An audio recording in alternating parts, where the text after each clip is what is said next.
tubahaye ikaze mu kiganiro ku muco n'umurage by'u Rwanda, umuco wacu mugezweho n'inteko y'umuco. Ndi Nyirabahire Marie Constantine. Ni ikiganiro kidufasha guhugukirwa no gucengerwa n'umurage w'u Rwanda, umuco wacu n'indangagaciro ubumbatiye muri iki gihe. Uyu munsi rero tugiye kuganira ku hantu ndangamurage hitwa Irwiri-Nturo. Tubahaye ikaze mu kiganiro.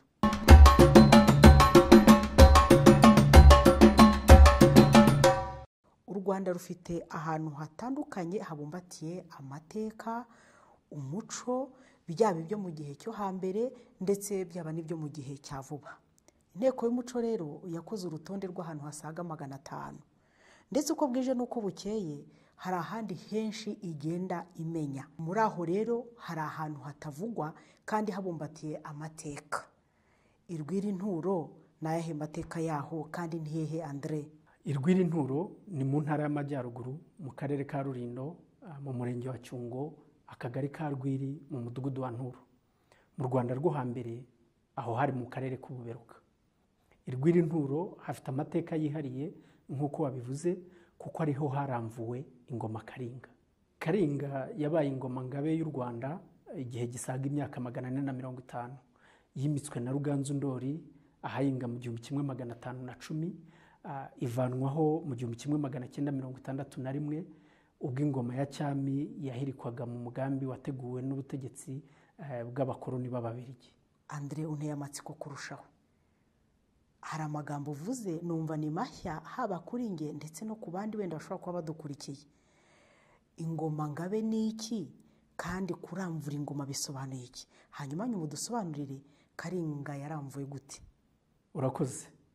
Ingoma ngabe cyangwa ingoma y'ingabe ni ingoma yabaga ari ikirango cy'ubutegetsi bw'u Rwanda mu gihe cy'ubwami.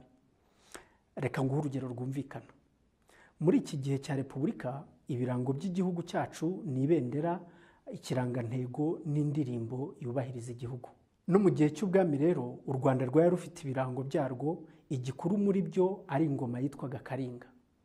Mu mateka yarwo u Rwanda rwagize ingoma ngabe ebyiri.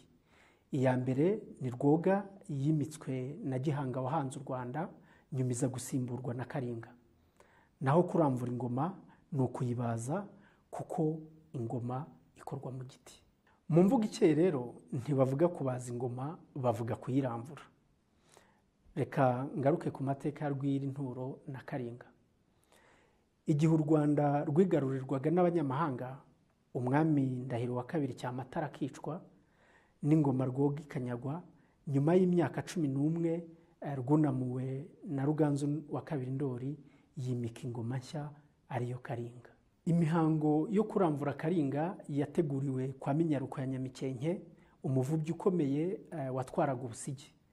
Minyaruko yatumye umuhungu we Nyamigezi ajya mu ishyamba ry'inzitane ryarimwe ibiti by'imyungo by'inganzamarumbo ryari riherereye Irwiri-Nturo mu Buberuka, ahitamwe igiti cyiza.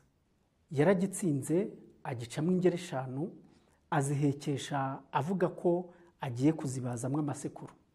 Zigeze mu busigi, abiru babishinzwe bahisemo ingeri 3 zo hasi, bazibaza mu ibanga rikomeye, bakuramo ingoma 3 ziteye kimwe.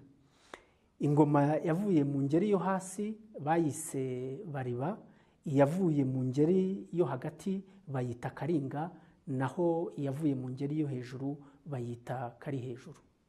Icyatumye baramvura ingoma 3 birindaga ko ibyabaye kuri Rwoga ikanyagwa byazongera kubaho, bakora ku buryo mu gihe imwe yagira ikibazo hahita haboneka indi yisimbura.